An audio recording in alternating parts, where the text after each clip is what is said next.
This is the Aptitude Outdoors Podcast, where we interview travelers, explorers, and outdoorsmen and women to bring you the best tips and stories from around the world.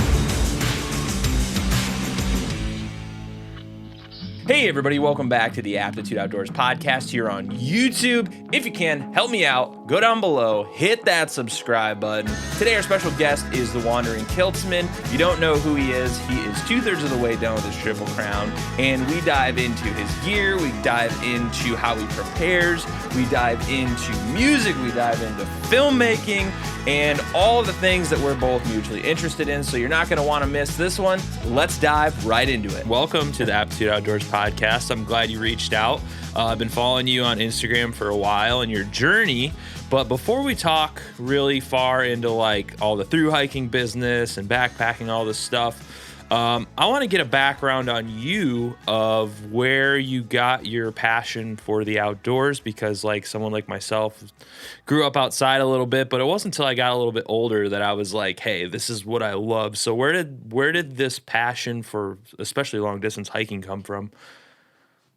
Well, so growing up, I did a lot of hiking. I did a lot of outdoors stuff just as a kid, did a lot of traveling. It wasn't until I left the military and was doing my thing that I was able to actually do like super long distance hiking.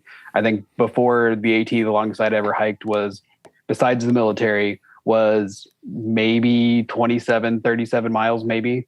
And that was like way back in high school, decades ago.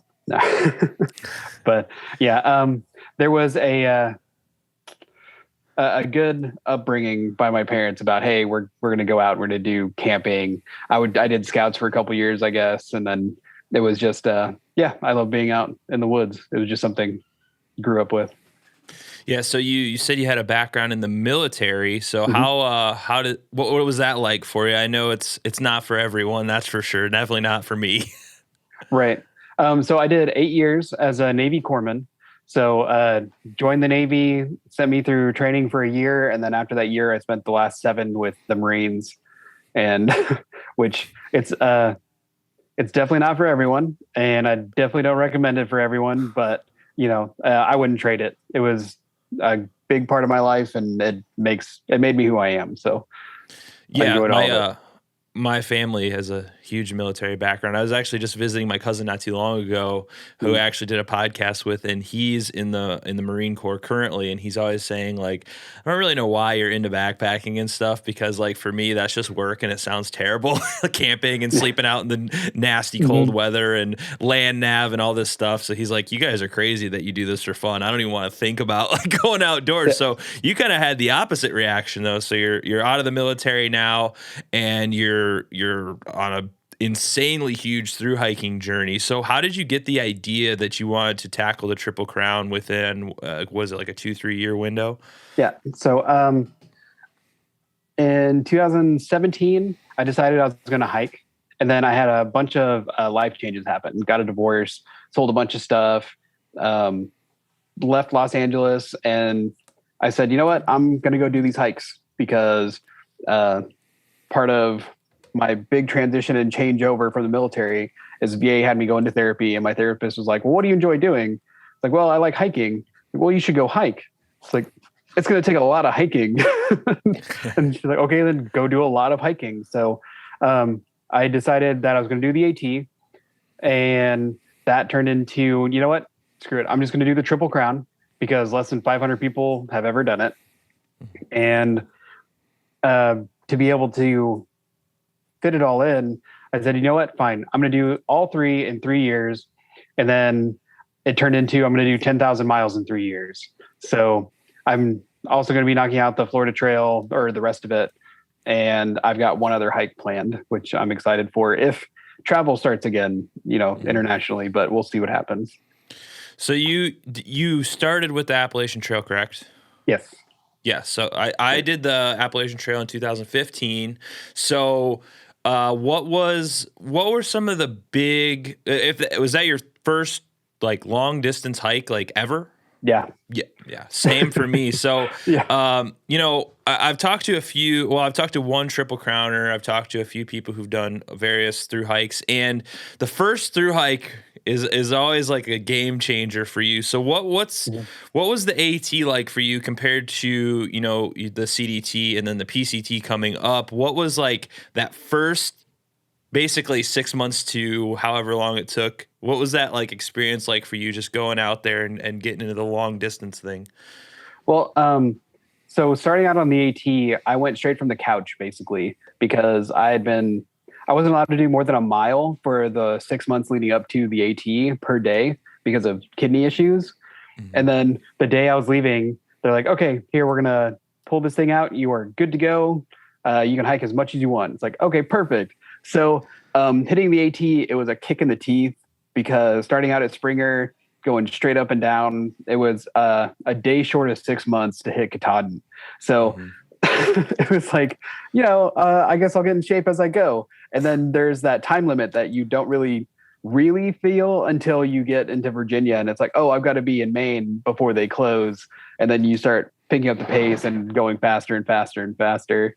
So the difference is that the AT was rough. Like the AT was hard. There's no questions about it. It's hard for everybody. It's a rough trail, but it's amazing. I mean, whereas the CDT, it's a brutal trail and it's long and there's a lot more loneliness to it, I guess is a good way to put it. And where the AT kicks you in the teeth, the CDT just, it pushes you out. And if you don't swim, you're done. Because as soon as you step on trail, because that first week on the CDT was a sink or swim kind of deal. And there's actually video of me almost sinking or swimming because of that, because it was brutal. And you're out there, like you're either pressing the button to get rescued or you're walking.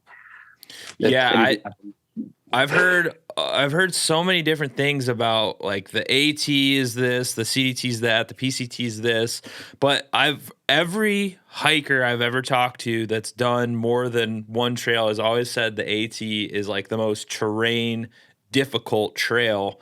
And it's so weird because like I don't have any other reference point because I have only done the AT. I haven't done any of the other long distance trails, but it's like, why is the AT so much more brutal, you would say? I just like, what's the comparison?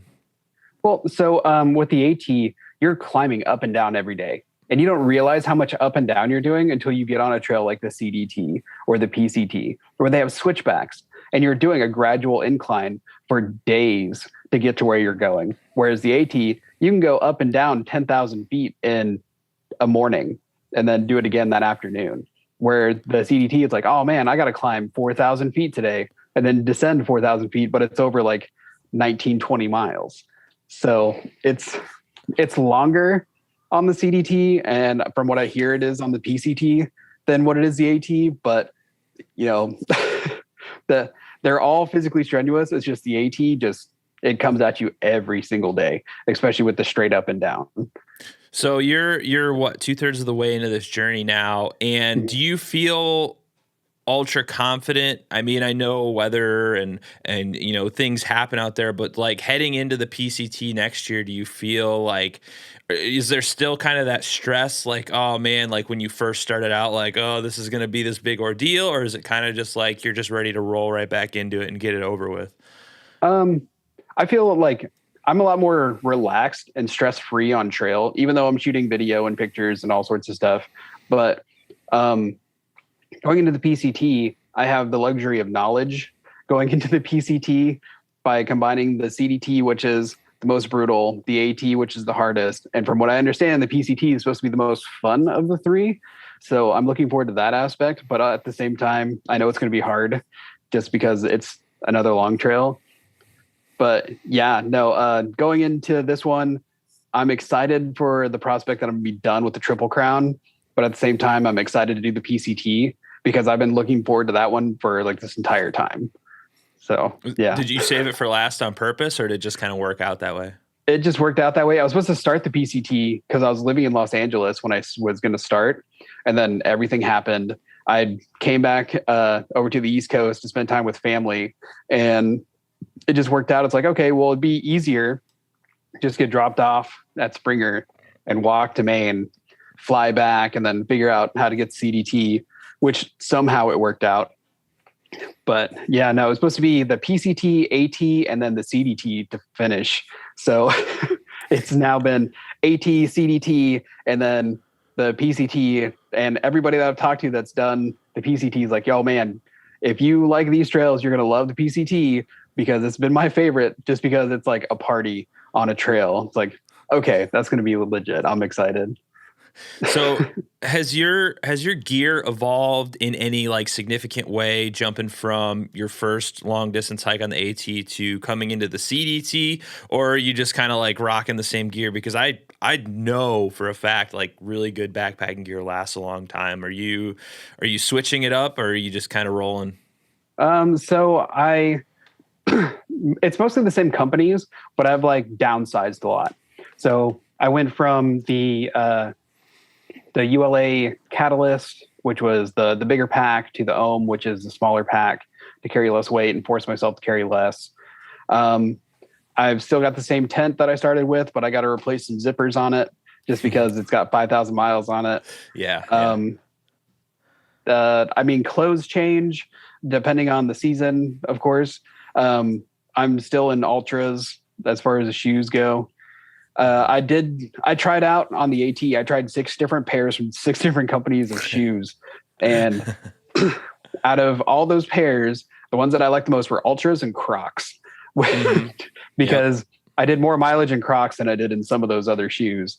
So it's like, okay, we'll keep these, and the rest of these are just going to go by the wayside, or they're going to be my town shoes when I'm at home, because they're just not comfortable after a while. See, that's so funny to me, because I find that so many backpackers, and it's honestly more so people who are wanting to do long distance backpacking, more so than people that have actually long distance backpacked, are obsessive about gear. But like everybody I've interviewed that's done through hikes, they're like, yeah, I found what I liked on my first hike, and then I just kind of like whatever from there on out. Like they're not as nitpicky, I don't feel like, after, because you can just get what you already know it's good, and you'll spend like $300 or $400 on a quilt or something or whatever, this and that, and then you just know it works really good. So you're not like spending time in the forums all day and all night obsessing over gear that eventually will just all do the same thing anyway. So I don't know if you feel that way. Yeah, no, I mean, it's like, so my quilts, they're all from the same company. They're good guys. I actually just became an ambassador for them. And like, I love their quilts. They've saved my life a couple times, like straight up, had hypothermia, didn't have the quilt, I'd be dead. But it was one of those things where it's like, I was never huge on gear. I looked at what people were using, and then I asked a couple questions. And then there's people like my buddy Crash, who is still obsessed with gear. He's already done 2 of the 3 trails with me on the Triple Crown, but he'll talk you to death about gear, and it's like his thing, and it's great. But it's like, yeah, you know, I got this, and this. I got my basics. And then the main thing that changes is food and clothes. Yeah, so what's your typical nutrition looking like out there? Because I know for me it was like candy bars and the fattiest, nastiest foods I could find on a thru hike, not just regular backpacking trips or something. Right. So yeah, junk food, of course, like all the junk food. I'm one of those weird people. I can't have wheat or flour. So it's like a strict gluten-free diet, or else I lose time on trail. So for me, it's wraps with gluten-free tortillas. And then when you get into town, as many steaks and potatoes, chocolate milk, because chocolate milk is a superfood, ice cream, like it's going out of style. Luna bars, the Lara bars, basically anything that is calories, and then all the candy you can eat. Yeah. It's such a weird thought, because like a lot of elite athletes, you know, they're on these like real strict like diets of like very specific foods, high protein foods, high fiber foods. And then they're like talking about like measuring their foods on the trail. like I don't have any dietary background, but I know I was looking at like fat and straight up calories because your body's burning. I don't know what the long-term effects of that are, but most most of us don't have that much time on a trail. So yeah, it is a weird diet while you're out there, but I mean, you have to. Yeah. Well, that, and it's like, your main three, it's carbohydrates, proteins, and fats. And if you get those three, anything else is just calories to burn, and you eat everything you can. I had lost 70 pounds between Springer and Katahdin. And that last couple weeks, like you couldn't eat enough. Like there's not enough food in the world to make you not hungry. And then even like the week afterwards, I was still eating like, I don't know, 6,000, 7,000 calories a day and was still hungry. So it gets ridiculous. So you're kind of on this 3-year journey. What does your off time look like between these trails? Because that's always what's been curious to me. Like when you're on the trail, it's pretty obvious like what your day in and day out is. You're walking, you're eating, you're putting up tents, you're sleeping. Like that's pretty much that's it. People think it's this big exciting trip, but a lot of it's this just like get up and do it. So what's the off trail look like for you?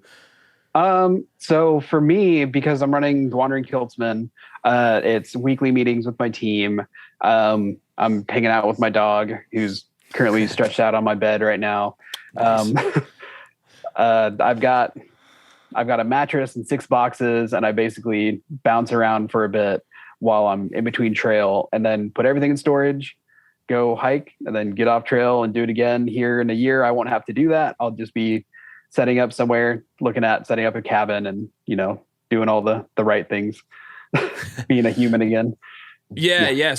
So that's kind of, it seems like from your blogs and everything, you're kind of going down this path of just kind of like chilling, having like trying to live your best life out there. So the trails, let's say, next year PCT's over with, what's the end goal? Because I mean, through hiking's a thing. Once you hit the Triple Crown, there's other long distance trails. I mean, there's enough for a lifetime, but most people kind of like take it back a notch after that for a little while. So yeah, what's the end goal here with that? So the Triple Crown was the dream, hit the Triple Crown, get super famous, right? Because that's the whole point of Triple Crowning. Everyone does. Yeah, exactly. That's what every single Triple Crowner has done. No, no, it's hit the Triple Crown. I've been working on books that I'm going to be releasing, which is great. And for me, I'm finding a place in the mountains. I'm going to build my cabin. Going to have the dog, my lady with me, and then we're going to, live. And there's a bunch of trails that I would love to do. There's the T Aurora. There's all the Spanish trails that I would love to do. There's a bunch of trails all across the world that I would love to hit. And there's even more here in the US that I would love to do, but it's just a matter of figuring out when, exactly when I want to do it and not destroying my body at the same time. So like I hear a lot with people who come back from the trail, and I was one of them. Like you fall into this like mindset, like you don't want to stop doing that because it's so awesome. And you had like the time of your life out there doing this long distance stuff. But for me, that dream is kind of faded, but I don't know. And it's not it's not like I gave up on something. It's just like, it wasn't for me anymore. Like through hiking, like I did my thing. I have no ambition to be a Triple Crowner. Like I love doing what I'm doing now. And so like, I'm not like completely set aback by that, but like, most of the people I know that have done the Triple Crown though, like they become what you almost sort of like minimalist. I know that word gets like overused and tossed around so much nowadays because it's like I don't want to say it's a fad, but it's like a thing everybody thinks they want to do, but then they actually have to do it. And they're like, no way, dude, I can't get rid of my Xbox. Are you kidding me?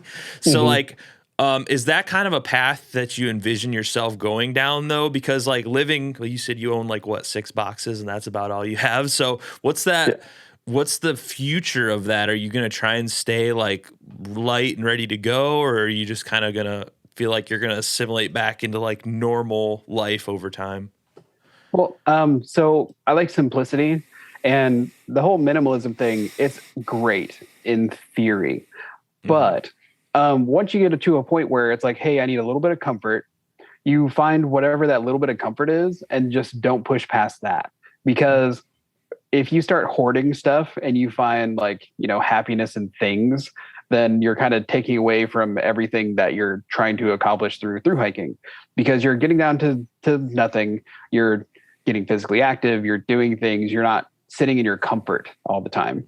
And when people get too comfortable, which I think people need to be less comfortable more often, it makes you appreciate that stuff that you got.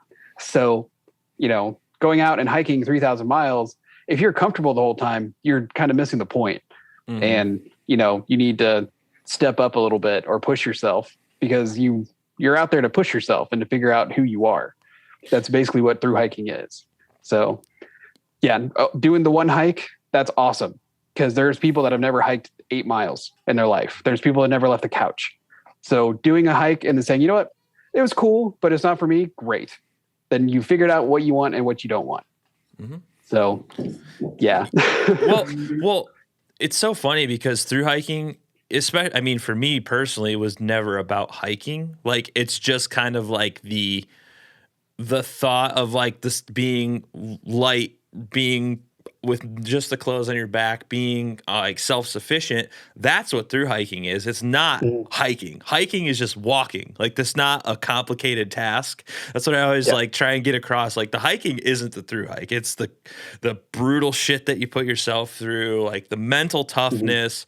And that's translated for me off trail so well. Like, it just completely changed you. Like, I've always been bullheaded. I mean, you have to be a thru hiker. You can't not be a bullheaded person. So like for me, now I just kind of like think back like, oh yeah, if I can do that, I can make a podcast. I can make a video. I could do, like whatever I want. You just like put your head down. So how is you're still long distance hiking as we speak, but how has the trail transformed you over these last 2 long distance trails, soon to be 3 and probably 10? once it's all said and done. But so I've done 5,000. From that 5,000, I think I've transformed more into just getting a little bit done every day of a project is a big deal. Whereas it used to be, got to get everything done as fast as possible, right?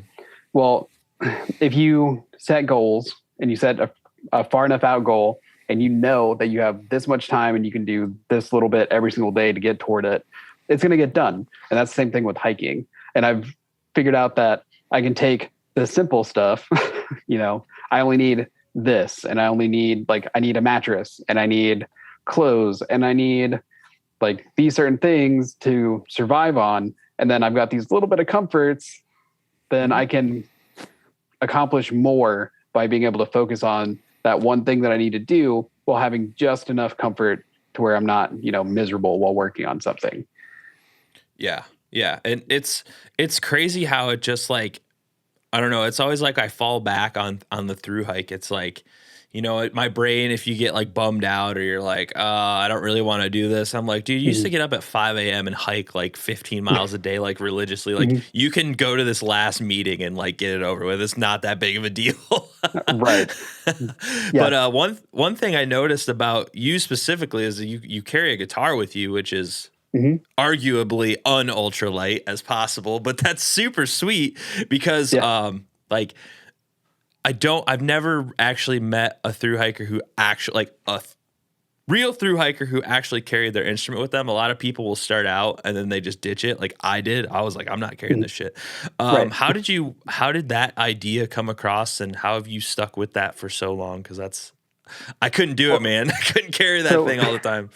I actually started out with a like $20 Walmart special backpacking guitar, and it was garbage. It was like a cardboard box with like fishing line as the strings, and it was fun to practice on, but it was terrible. Like the sound was awful. People that actually played the guitar would be like, "Hey, yeah, let me try that out." Oh man, that's you can have that back. So it was one of those things where it's like, it was fun. I was carrying it. It made it to where getting into camp at night, it was a little bit more fun. The tramley pretty much started getting built because all these musicians would be like, "Oh, cool, you got a guitar," and we just hike through, and everybody knew like one or two songs, and you just pass the guitar around. And when I got up into Pennsylvania, I was near the Martin factory, and this couple that was doing trail magic for me and a friend offered me the Martin backpacking guitar for really cheap compared to what they normally are. And I just said, okay, I don't need to eat this week. Got that one. And it survived the White Mountains. It survived Maine. And then it made it into Montana, and I got swept in a river and destroyed it. It's like, okay, cool. So got out of Bob Marshall Wilderness out of Montana, got down into Helena, and was like, I need a guitar. Went into the local music shop. I was like, hey, here's my budget. What do you got? And he showed me a bunch of little kid guitars that sounded awful. And I was like, what else do you got? And he goes, well, I got like this one. It was damaged in shipping because it had a chip on the head, like something little.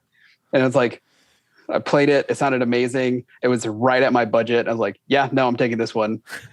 And crashes with me. He's like, dude, that thing is not light. It's like, no, it's not, but I'm taking this guitar. So yeah, it weighs about 4 pounds. So not the lightest guitar, but it's been worth it. Like I can't go back to carrying a regular or like a backpacking guitar. It's got to have a full sound, or else there's no point in carrying a guitar. So does it, being out there, like I found that, I was super exhausted like every night for the most part. I mean, when you're further into it and you get your legs under you, it's like you can handle it, but it's like starting a new job. For the first like 2 months, you're just like, oh, I'm never going to get used to this. But do you find yourself jamming a lot, like at the end of every day, or is it just occasionally, or? Yeah. So the philosophy is, if you're carrying something, you'd better be using it every day, especially if it weighs 4 pounds. Yeah. So I would force myself to either stop at lunch or play at night. And if I'm hiking by myself, especially like when I was on the Florida Trail doing bits and pieces of that, if I was by myself, I would play late into the night to keep the animals out. So yeah, I would play guitar a lot. And Is the goal are you like writing like new music while you're out there, or is it just kind of some fun that you do to jam? Are you going to put a record out when you come back, or? So I've written a few songs. I was supposed to go record some Spotify stuff a couple months ago, but COVID and things were shut down in California. So I have music that I'm going to release. I've been, jamming out with a bunch of people, and like songs progress as you move along. And it's been a lot of fun, like finding a sound, getting better, because guitar is just a skill that if you practice long enough, you get better at it. And it's crazy to see videos from like beginning of the AT versus the end of the CDT and being like, oh, wow, I used to suck at guitar. And now it's like, hey, I almost don't suck at guitar. So yeah, it's really cool to see the improvement over time. Yeah, music. I'm a musician myself, and I just absolutely like love it. I have a room full of crap right here in my house with just guitars, and I have the backpacker guitar, and it is pretty cool. I've never taken it on a full, like on a backpacking trip. I just kind of like throw it in my car when I go camping. But I also have, it's called the Yamaha Guitalele. I don't know if you've seen those. Very weird, because I'm like 6'1", like 200 like probably 50 pounds right now. I don't want to admit that, but I just did. And this thing, like my fingers are so big that it's hard to play, dude. Like I can't even like do a normal chord. So like, that's not a great option. So maybe you're onto something with the full size guitar here. Sure. Well, whatever. I mean, if it makes you happy, that's all that matters on the trail, because exactly, the Martin, even though it's a Martin, I love Martin guitars, their little backpacker guitar, it just doesn't sound that amazing. It's got that like real dull, like just there's no resonance to it. It's just there. It's weird. Right. Well, compared to, a cardboard box with fishing line, it was amazing for what I was playing. And then once I got like the actual guitar, it was like, oh, this is what it's supposed to sound like. Yeah, I can't go back, man. Yeah, it's not worth it. So you alluded earlier to, you had a pretty bad wipeout on the trail where you almost got swept away down a river. What was that all about? So we were in the Bob Marshall Wilderness, and it's a long, like 100, if I remember, it was like 118-mile stretch of nothing. Well, sorry, I say nothing. It's a beautiful stretch and it's amazing because you're in wilderness, like deep wilderness. But from the resupply to resupply, it was like 8 days for us or 9 days. And we didn't have time to stop because we didn't have the food to stop. Mm-hmm. So Crash and I, we've done this before. We were doing tons of water crossings in Maine. Like this was, it was different, but it was the same, right? And we had snow melt and it had been raining for 6 days. And when it rains for 6 days in the Rockies, like that's little streams turn to torrents of water. Mm-hmm. And we're crossing. I put the my phone on the clip recording. It's like, hey, this is how you cross the stream. We show you how to do it because we'd already done it like 6 times that day. It was like, okay, this is how you do it. You just cross over. And then you hear in the video Crash say, hey, watch out, that rock is slick. And my brain was like, okay, yeah, cool. And then I stepped and I just missed it anyway and got swept, got taken downstream. If you watch the video, it's intense because it was got swept like 110 yards in like a minute. And I spent most of that underwater, lost a bunch of gear, destroyed a bunch of stuff, didn't break anything on me, of course, which was great. Got out on the same side of the river that I entered on, walked up and Crash fished out one of my trekking poles. I still had my backpack. It was like, okay, we just got to keep going because it was raining, it was freezing. And the only way to get warm after you're soaked like that when the rain is to keep walking. So we ended up doing like another 8-10 miles that day and then set up camp and did some inventory and figured out that like my food was good. I had one water bottle left for like 2 more days when that one got swept. And then, we shared a filter, made it to town. It was like, okay, now I got to spend a ton of money to get all my stuff back and get ready for the next stretch, which we did. So yeah, that's always the stuff that I like. It's a weird to explain to people because like through hiking generally, I don't know if I'm gonna catch flack for this or not. Through hiking is dangerous, but it's really not. Like, you know what I'm saying? Like it is what you just said is dangerous. Like that's the kind of shit that is dangerous. But like 99% of the time, well, I don't want to say that. 90% of the time, 85% of the time, like you're not in that much danger. You're just kind of hiking.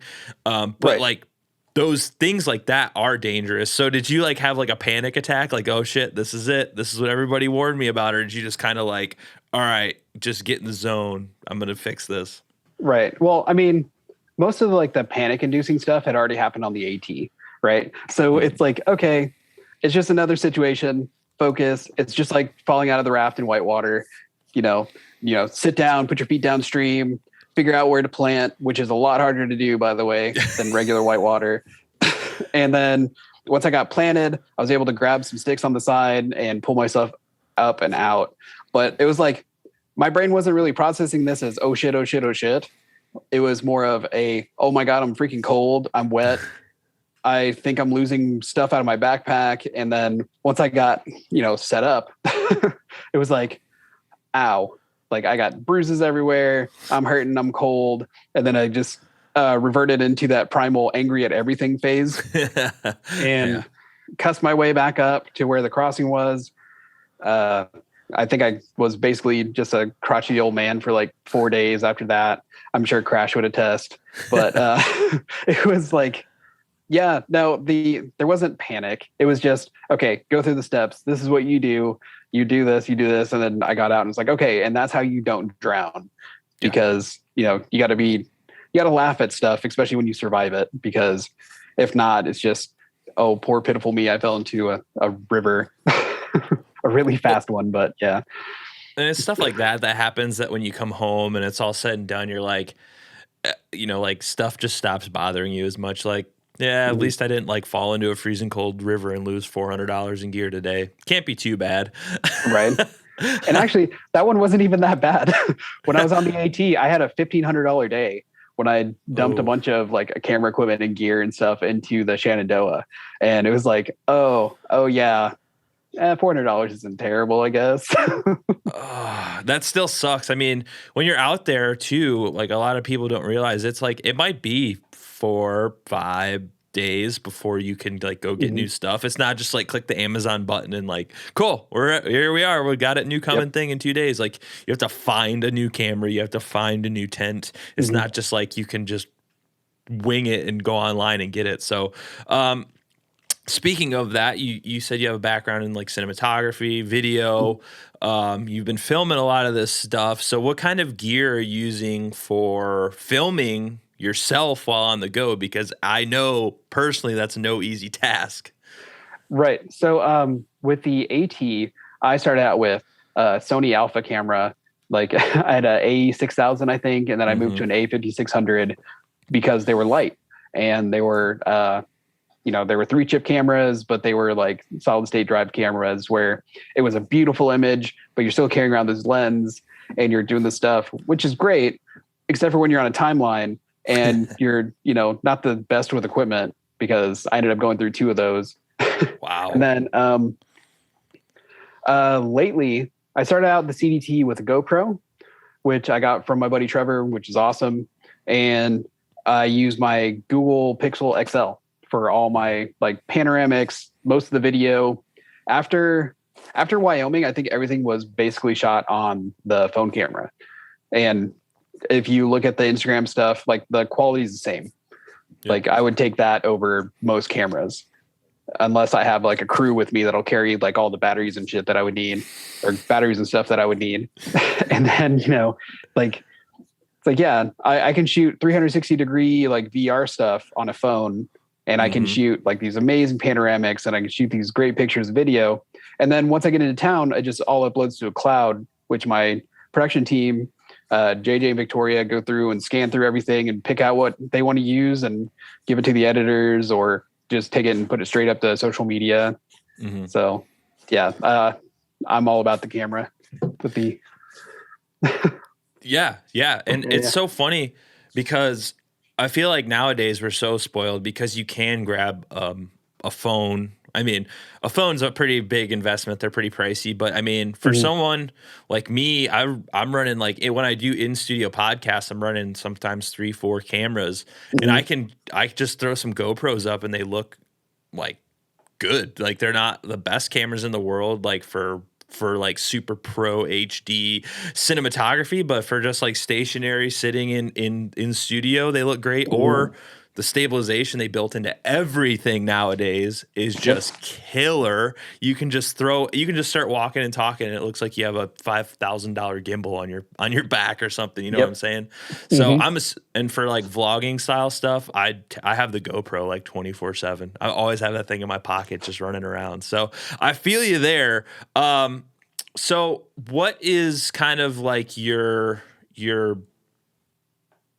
thought process behind doing the Wandering Kiltsman as kind of like this big media thing? What got you into this? So I've been doing media since high school. So my degrees are in media, cinematography, and journalism. And when I left school, I got into entertainment, and I was like a production assistant, starting my way from bottom up, and I burned out really fast. It was like 2 years in, I was like, man, I don't want to do this anymore. I'm tired of entertainment. This is too hard. Back when you're smart as a like teenager turning 20s. And I was like, you know what? I need discipline. I need to figure out something. I'm going to join the military, and did 8 years, got out and was like, you know what? I'm going back into entertainment because I had no idea how good I had it at the time, and just hit the ground running and started doing media. And with everything that happened and all like life change and everything, like, you know what? I still want to do media, but I want to do it on my terms. And doing the Wandering Kiltsman and having producers and editors that are amped about their projects, let alone my projects. It's like, okay, I'm going to go out and I'm going to shoot all this amazing content that I can. You guys decide what's good, because you're always too attached to your own work. It's just the way it is. And once we're up and running and we have enough stuff going, we can work on bigger and better projects. Like we want to do feature films. We want to do documentaries. It's just a matter of, you have to set the foundation first, or else it's just going to collapse. So right now, finishing up the Triple Crown, that's a pretty big, badge to put on a company. let alone just on a person. So yeah, Wandering Kiltsman is trying to go international, bigger, trying to do more content and better content as often as we can.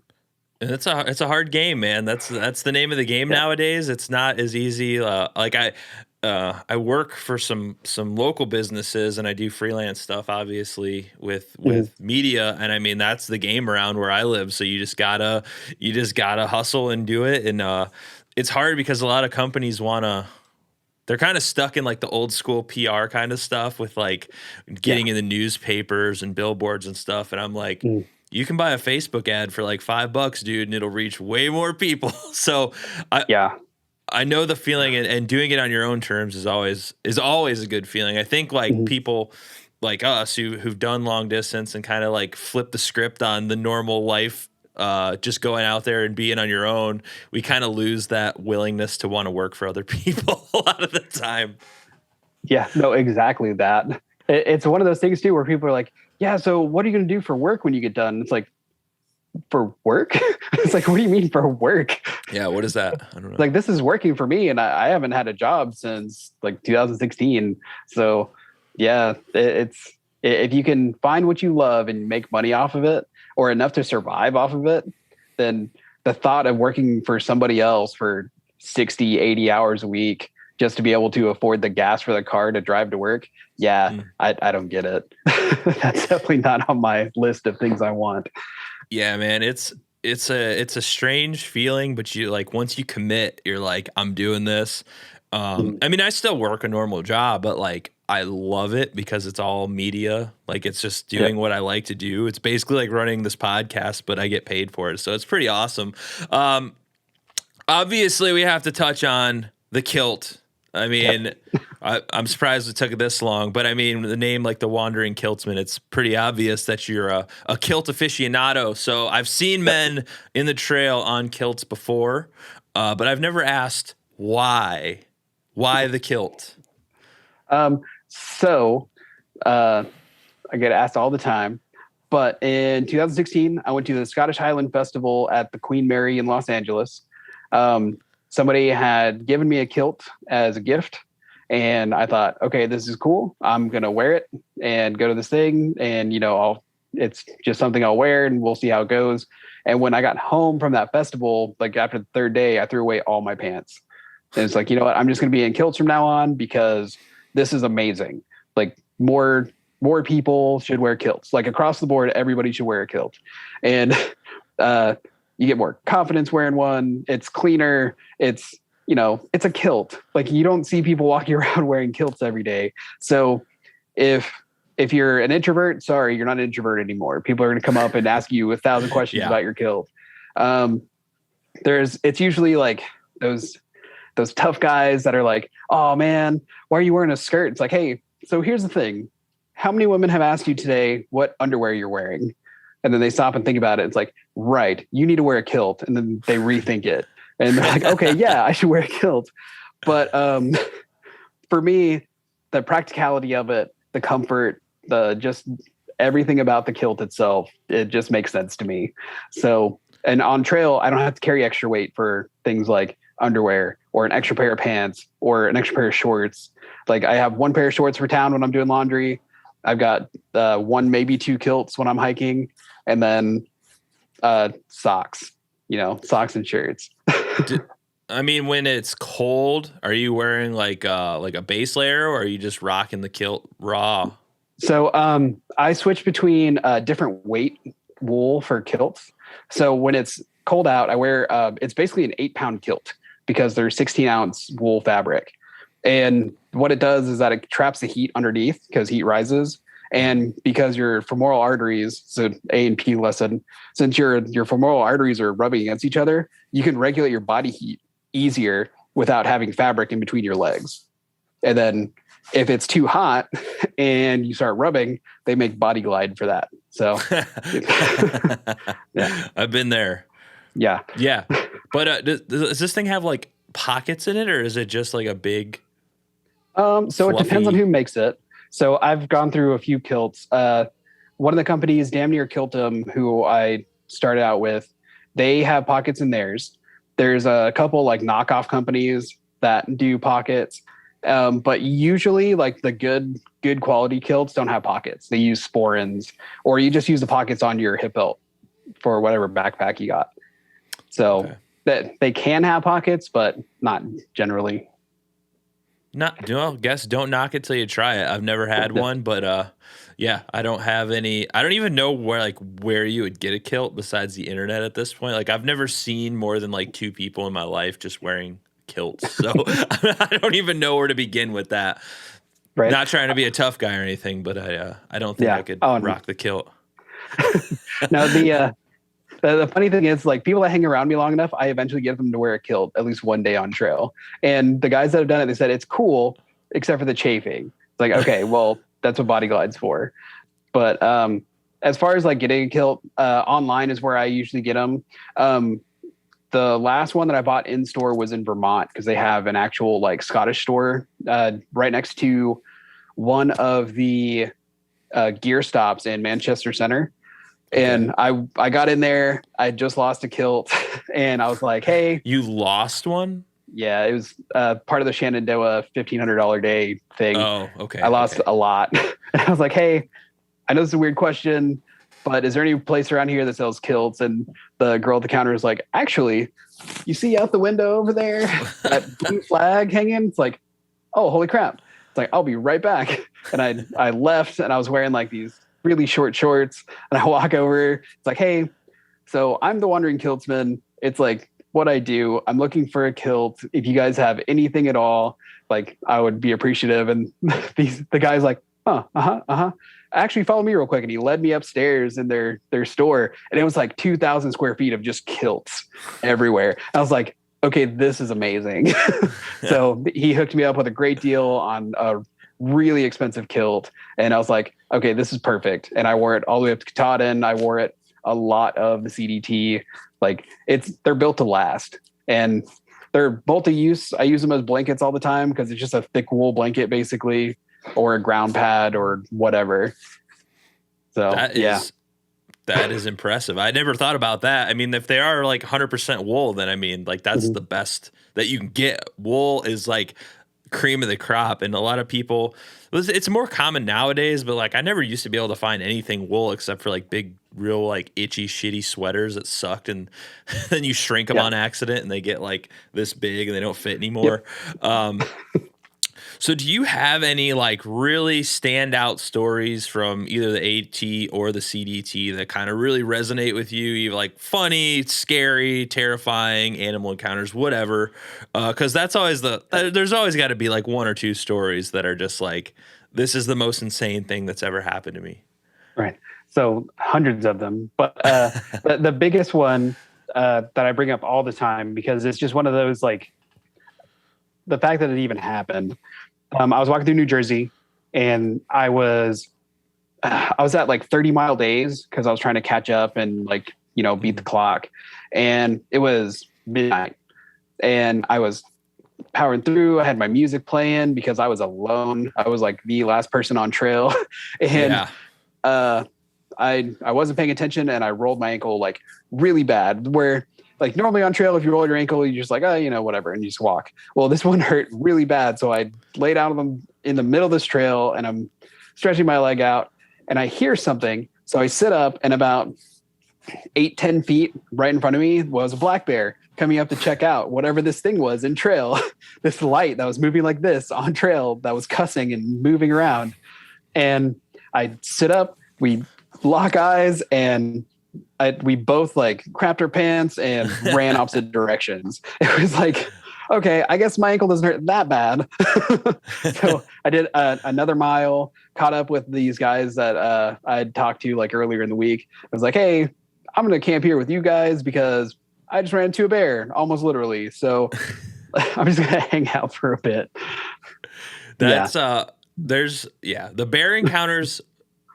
There's been some pretty funny ones, but do you find them to be a problem? Because I know that's like everyone's biggest fear is bears. They're like, are you going to bring a gun? There's bears. Are you worried about the bears? Are you going to get eaten by a bear? Like, what is your opinion on bears in through hiking to date? So between these last 2 hikes, black bears are pansies. I don't care what you say. You throw rocks at them, you yell at them, they'll run away. If they're following you, it's because they're curious. Just keep throwing rocks, like hit them a couple times. That way they understand that humans are not, you don't want to come up on humans. They hurt, right? I ran into 2 grizzly bears on CDT. I heard of a few people who got charged by grizzly bears on the CDT. I personally didn't have any issues with them. They saw me. They're like, nope, that guy looks really weird. He's got a full-size guitar. He's wearing a dress. I don't want to mess with this guy. And they just walked away. One of them was even in the middle of the night. It was coming along, saw me and crash, and just followed us down the hill, basically, like parallel. And then once we reached the bottom, he went one way, we went the other. So I haven't had issues with bears. Not to say that people haven't, but it's one of those things where me personally, I'm not worried about the wildlife. I'm more worried about people and cars than I am about the animals that are out there. Yeah, that's always something I've said a million times. It's always the people that you need to worry about. It's not so much. I mean, animals can be dangerous, obviously. Like, we're not saying the animals aren't dangerous. I don't want people to misconstrue that. But it is funny running a podcast and you just hear so many, like, everybody does everything differently. So it's funny because I've talked to people who never leave the house and go into the woods without a gun. And then I leave people who are like, a gun? I don't even own a gun. So it's really funny to hear the difference. And I would say, and correct me if you think you've heard or felt any different, but like, I would say 99% of thru hikers do not have a gun or any sort of weapon. So yes, I mean, and if they do have one, you'll never know. Yeah, that's true. For the thru hiking community, if they have a gun, you will never know because they're carrying it because they're wanting it for personal protection from people. I've never met somebody that's been carrying a gun because they were worried about like the bears or the snakes or whatever. It's because people, especially last year with the AT they had when Stronghold got murdered, like more people were carrying at that point because of people. They weren't carrying because of, oh no, a black bear might get me. It's like, no, you weigh more than that black bear. You'll be fine. Just, yeah. Yeah. So what's your kind of philosophy with thru hiking and, the leave no trace side of things? I know some people are very strict about it. Like, they pack out their toilet paper. Some people are a little more lax. I don't have opinion. I mean, I feel like as long as you're doing what you think is like not being a dick on the trail, like polluting and stuff. Like, I feel like as long as you're making that attempt, you're doing a pretty good job. But what's kind of like your philosophy with all that kind of stuff? Because that's always such a hot issue with people and leave no trace. Like, it's just a fireball waiting to explode. Right. I've hiked with people that packed out their toilet paper. I'm not that extreme. I bury, right? So I bury as deep down as I can. Sometimes you can't bury it as deep as you'd like, but like you still bury it. You still cover it up with rocks. Make sure the animals can't dig it out. Put out fires. That's a big pet peeve of mine, where it's like you're hiking along trail and you see like a smoldering fire from like a weekender or somebody who just wasn't paying attention. It was like, you know what? I'm just going to leave my fire going in the middle of the woods when there's like forest fires going on. Hold on. What's up, buddy? Go lay down. Got a dog visitor. I do. Here, come here. Come up. Join us. There you go. There we go. Yep. So this is my hiking partner for the PCT. It's Anubis. Oh, what's up, buddy? How you doing? He said hello and dog. He did. He's got a really pretty singing voice too, and he's really loud about it. Beautiful. But we won't do that because it's loud. All right, just hang out. Yeah, he's cool. He's here to party with us. But yeah, like the leave no trace stuff is pretty important. But like, yeah, leaving campfires unattended, has serious consequences sometimes, especially out west when it's just like forest fire after forest fire. It's terrifying. Yeah. No, one of the major forest fires last year on the PCT was caused because thru hikers, they didn't put out their fires, and it just caught the root system underneath the tree and then moved up and blazed out. I forget which one it was, but it was one of the more substantial ones. Yeah. So I'm really vigilant when it comes to fires. And usually, like, if we're doing a campfire, it's a special occasion, right? Because you're usually super tired, or you've got your stove if you're doing cooking stuff. And setting a fire takes time and it takes energy and it takes effort. And unless you're like, sitting around having a couple beers or, playing the guitar for a bunch of people and just hanging out where everyone's contributing to making a fire, it's just not worth making one. So and if you do make one, you got to put it out. And if you're not willing to carry the water up to put it out, then just don't start the fire. That just doesn't make sense to me. Yeah, that's one thing. We only really had campfires on the AT when we were in like the real cold weather, just simply to warm up before we went to bed. I mean, you hike and then you get real hot from hiking and then you sit down and stop and it's just cold immediately. Yep. So that was really the only time we ever had fires on. Yeah, because like you said, it's just so much freaking work, dude. Like if it's below like 45 or 40 degrees and you're freezing out there, yeah, I might have a campfire, but not like in the middle of summer. It's too hot, tired, forget that. But before we sign off here, why don't you let people know where to find you? I know you're on social media and stuff and you've got a YouTube channel, so let people know where to find that. And then I have one last question for you before we roll out. Okay.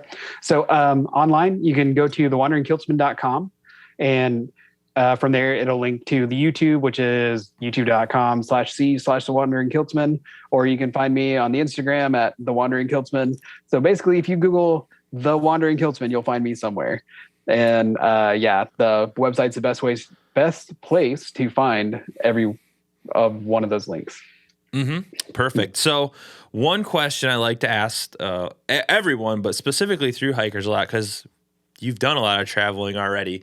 So say you're finished with the PCT, you win a magical lottery where you have like $5 million. You can go anywhere on the planet to travel, backpack, hike, whatever you want to do. Where's the dream destination to go? Once in a lifetime opportunity. Oh man. Dream destination would be one of the mountains that's never been hiked before, and also my dream destination, which I'm going to do, is the T Aurora down in New Zealand. So I'm going to go down, hang out with some hobbits and Kiwis and enjoy the hell out of New Zealand, because I'm super stoked about that through hike too. That New Zealand and Australia are just like dream destinations for everyone. I think I'm almost positive everyone on the podcast has said Australia, New Zealand, or Alaska to date. But what is this trail that was, you said the T Aurora? I don't think I've ever heard of that one. So T Aurora, someone's going to lynch me for this, but okay. I think it's 1,700 miles. It covers both islands from north to south, and it's a thru hike. So it's one of the longer thru hikes in the world that's not in the U.S., and it's gorgeous. Every picture I've seen, it's amazing. You cross through, it's New Zealand. Like there's a reason why the Lord of the Rings was filmed there. Yeah, like it's absolutely everything about it's just epic. So yeah, I'm looking forward to a hike where it's just like, you know what? Every single step is one of those, oh wow, I'm here this whole time. Yeah.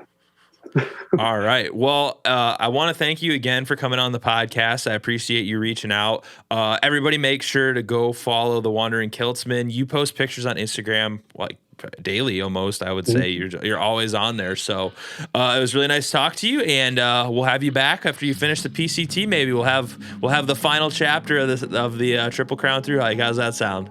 Heck yeah, man. Thanks for having me. It's been great. Hey, everybody. Thanks for watching this episode of the Aptitude Outdoors podcast here on YouTube. If you can, help me out. Go down below, hit that subscribe button. On other news, I've also resurrected, finally, one of my favorite shows to make, Tales from the Trail. It's basically a podcast where we go take a hike in the woods, and it's only available here on YouTube.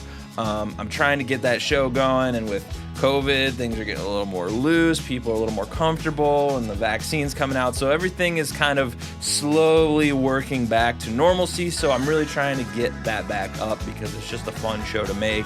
So I hope you guys like it. I'll make sure you can get to it here after I'm done blabbing. You can find it really easily. And I want to thank the Wandering Kiltsman for coming on and sharing his stories and his tips for people who want to do the Triple Crown. Wish him luck in finishing the last leg, and can't wait to see what he does videos in the future. If you want to learn more, you can head over to thewanderingkiltsman.com. He's got merch. He's got a blog. He's got a YouTube channel. You can go check that out. So thanks for watching. I'll see you all next time.